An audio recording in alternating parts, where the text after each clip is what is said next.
Chegou a hora de você saber qual é a diferença entre combustão completa e a combustão incompleta. Para a gente responder os questionamentos sobre a diferença das combustões, a gente precisa entender qual é o mecanismo que a combustão acontece. A combustão é uma reação química que ocorre entre o combustível e um oxidante. No caso da combustão em caldeiras, o oxigênio, que por sua vez é alimentado através do ar atmosférico que se usa para realizar essa combustão. Então a combustão, para acontecer, ela precisa de 3 elementos: o combustível, o comburente, que é o oxigênio, e uma fonte de calor, que geralmente essa fonte de calor já existe dentro da fornalha, que é a própria temperatura da fornalha. Mas no início da combustão pode ser o início de uma chama qualquer que você utilize para fazer isso. O que acontece dentro da fornalha, a reação de combustão, ela vai transformar a energia química do combustível em energia térmica. Como que isso acontece? Eu tenho todos os elementos químicos do combustível reagindo com o oxigênio do ar atmosférico, gerando produtos de combustão e liberando calor. Então essa é, em geral, a equação química que acontece dentro da fornalha. Quais são esses produtos gerados da combustão? Esses são os produtos gerados de uma combustão completa ou de uma combustão incompleta. Primeiro vamos falar sobre a combustão completa, que é o que se deseja. Então, basicamente, na composição química do combustível, a gente pode ter presença de carbono, que é um combustível, pode ter presença de hidrogênio, que também é um combustível, e alguns outros combustíveis podem ter, por exemplo, presença de enxofre, mas cada vez é mais incomum acontecer isso por questões ambientais. Bem, antigamente se existia uma concentração de enxofre maior, principalmente em óleos mais pesados. Hoje em dia, graças ao refino do petróleo, tem cada vez menos presença de enxofre presente nesses combustíveis. A biomassa, na sua essência, tem uma concentração relativamente bem pequena, bastante baixa desse combustível. O que pode acontecer algumas vezes é encontrar presença de enxofre em alguns resíduos industriais. Mas vamos deixar esse assunto para um próximo vídeo. Vamos focar nesse vídeo especificamente sobre a combustão do carbono e do hidrogênio. A combustão do carbono, ele vai reagir o carbono mais uma molécula de O2, que é o O2, é o gás oxigênio, que vai ser, repito, alimentado na sua origem pelo insuflamento de ar de combustão, que é o ar atmosférico. Então, a reação química, o produto da reação química desse C mais O2 vai ser igual ao CO2, que é o dióxido de carbono, certo? Ou também chamado de gás carbônico. Aqui eu gostaria de abrir um parênteses no nosso vídeo para explicar a origem da marca Control. Porque vocês já devem ter percebido que o nosso nome tem 2 Os, Contro. Eu vou explicar a razão por isso agora. Um dos conceitos do controle de combustão é controlar o oxigênio residual da combustão, o excesso de oxigênio. Por isso que o nome da nossa marca tem OO, 2 Os, que significa o O2, o oxigênio. Eu posso escrever esse O2 com O e o número 2 subscrito.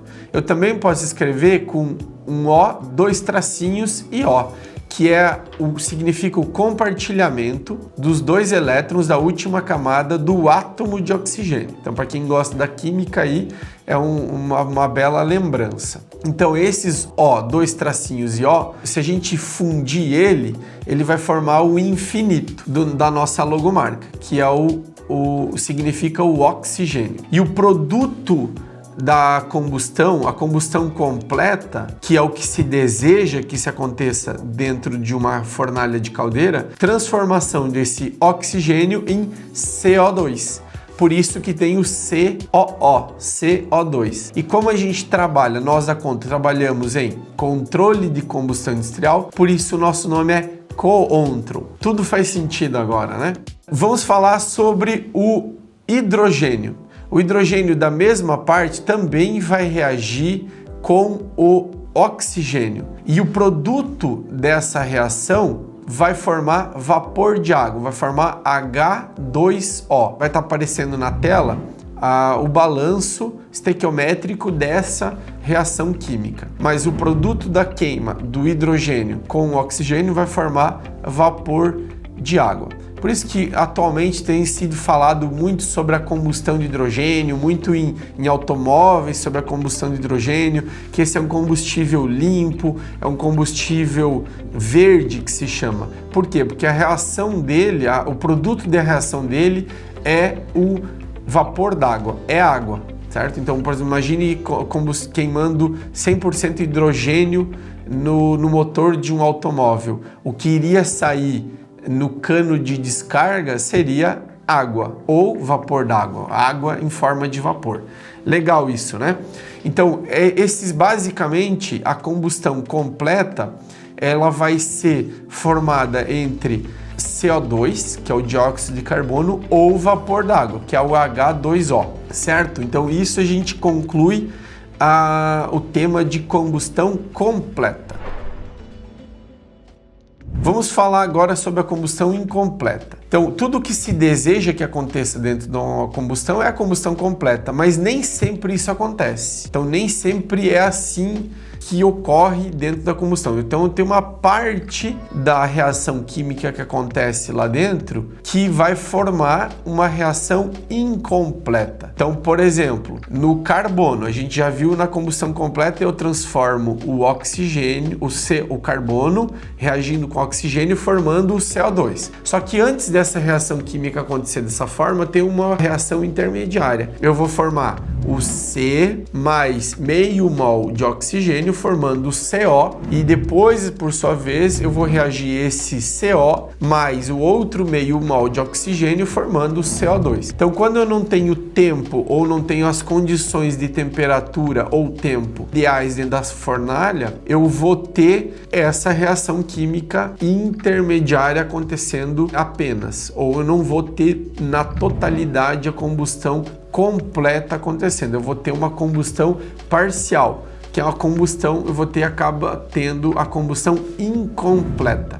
Como que isso pode acontecer? Eu posso ter, como falei, não posso ter tempo suficiente de permanência dos gases dentro da fornalha, eu posso não ter a temperatura ideal para essa reação química acontecer. Lembre-se que eu falei lá que a reação química precisa de os três pilares, né? Um deles é o calor, é a temperatura que eu preciso ter para isso acontecer. Ou eu posso ter falta do oxigênio, que às vezes isso não vai acontecer. Isso na prática acontece muito dentro de caldeiras industriais. Falando também sobre o hidrogênio, talvez a reação química do hidrogênio ela não vai ter uma reação parcial. Por quê? Porque o hidrogênio é um combustível com uma reação química, um tempo de reação química muito rápido, extremamente rápido. Se existir uma concorrência entre gases de queima incompleta, eu garanto para vocês que o primeiro que vai acontecer vai ser o hidrogênio.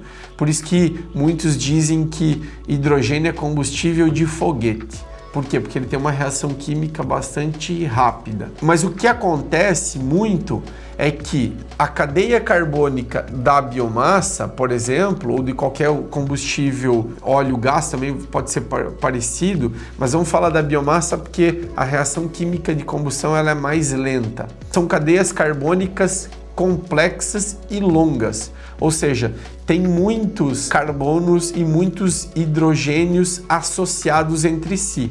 Então, o que acontece dentro da fornalha da caldeira é como se eu tivesse tesourinhas que eu vou cortando essas cadeias carbônicas em pedaços menores. O que acontece é que se eu não tiver tempo, temperatura ou uma condição de oxigênio, por exemplo, suficiente dentro das condições, essas condições suficientes dentro da fornalha, eu não vou causar a reação química completa. E o que pode acontecer às vezes que alguns hidrocarbonetos, que são carbonos mais hidrogênios associados entre si, não vão ter tempo de cortar todos os seus elos das suas reações e que fique só o carbono, o hidrogênio propriamente dito para reagir. Então o que acontece é que muito da combustão incompleta pode ser medido também com hidrocarbonetos. Aqui eu gostaria de enfatizar um ponto bastante importante. Como que se mede reação incompleta, reação de combustão incompleta? Na medição dos gases pós-combustão, por exemplo, na chaminé, onde eu meço presença de CO, que é o monóxido de carbono, ou de hidrocarbonetos. E esses hidrocarbonetos podem ter uma série de famílias diferentes. Pode ter encontrado metano, pode ser encontrado benzeno, pode ser encontrado acetileno, etileno e uma série de outros compostos carbônicos na sua estrutura. Em geral, é mais fácil encontrar componentes hidrocarbonetos quanto mais alto for o ponto de autoignição dele. Quanto mais alta a temperatura de queima desses hidrocarbonetos, mais fácil é encontrar a presença deles. O que acontece é que é o seguinte, não importa tanto você querer saber qual é o hidrocarboneto presente ali. O mais importante é você medir que existe presença de hidrocarbonetos. E tanto o CO, que é o monóxido de carbono, quanto esses hidrocarbonetos são combustíveis não queimados, que estão saindo na forma de gases. E você encontrar combustão incompleta, você encontrar presença de CO, presença de hidrocarboneto na chaminé, significa dizer que você está tendo perda de eficiência. Se você está tendo perda de eficiência, está consumindo mais combustível do que deveria, do que necessitaria para gerar a energia que você precisa para a produção de vapor. E isso vai representar um maior consumo de combustível e, por sua vez, um maior aumento de custo. Então, deu para entender aqui qual é a relação da combustão incompleta com aumentos de custos operacionais através do aumento do consumo de combustível. Ficou claro, né? É um ponto bastante importante, então, que para ficar bastante claro aqui, eu desejo a combustão completa, mas nem sempre isso é possível. Na grande maioria das vezes isso não é possível. Então eu trabalhar, medir, controlar um determinado nível de combustão incompleta é muito importante, porque se eu sei que ele existe, eu preciso trabalhar para minimizá-lo. Quanto menor ele for, menor vão ser minhas perdas, menores vão ser meu consumo de combustível, menor vai ser o meu custo operacional. Ficou claro, né? Então, a boa notícia é que nós da Conto temos um produto excelente para essa aplicação, que se chama o Control 200. É um analisador de gases que ele mede tanto a presença de oxigênio e CO2 residual da combustão, quanto que é o que a gente chama de COE, que é a somatória da emissão de CO mais hidrocarbonetos. Com isso a gente mede qual é a taxa de combustão completa e qual é a taxa de combustão incompleta. Com isso você consegue minimizar as perdas, maximizar a eficiência. Ficou claro, né? Acesse o link que está aqui embaixo para esclarecer qualquer dúvida que você possa ter sobre esse conteúdo. Espero que vocês tenham gostado desse conteúdo. Sigam a gente nas redes sociais para acompanhar mais conteúdos técnicos. Um abraço!